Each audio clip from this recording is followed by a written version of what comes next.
రాయలసీమ అభివృద్ధికి ప్రత్యేక blue print ఇది చంద్రబాబు గారు నిన్న ప్రకటించింది. ఏదైతే శ్రీశైలంకి వెళ్ళి నీళ్లు వదిలినప్పుడు శ్రీశైలంలో నీళ్లు వదలడం ఆయన జీవితంలో సంతోషకరమైన రోజు అంటే అదే నాకు అర్థం కాలేదు. ఎన్ని ఎన్ని వేల సార్లు వదులుంటారో ఆయన సీఎం అయ్యాక, వందల సార్లు కూడా కాదు, వేల సార్లే వదులుంటారు. శ్రీశైలంలో వరదలు వచ్చినప్పుడల్లా నీళ్లు వదలడం. ఆ శ్రీశైలంలో వరదలు నీళ్ళు వచ్చినప్పుడే కదా కర్నూలు కూడా మునిగిపోయింది ఒకప్పుడు.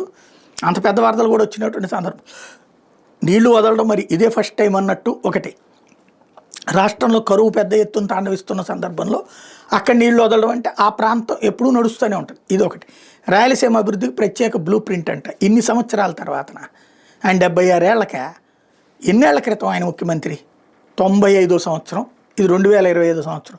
ఇప్పుడు బ్లూ ప్రింట్ వేస్తారా? ఏ జిల్లాకి ఏం చేయాలో నాకు తెలుసునా? ఇంతకాలం ఏమైపోయింది అది?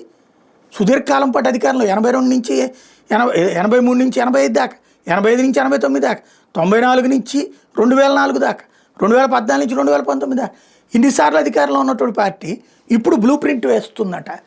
ఇప్పుడు సెట్ చేస్తారట రాయలసీమని. దాన్ని సర్వతోముఖ అభివృద్ధి తీసుకెళ్తారట. ఎనీహో అంతా మంచి జరగాలని కోరుకుందాం.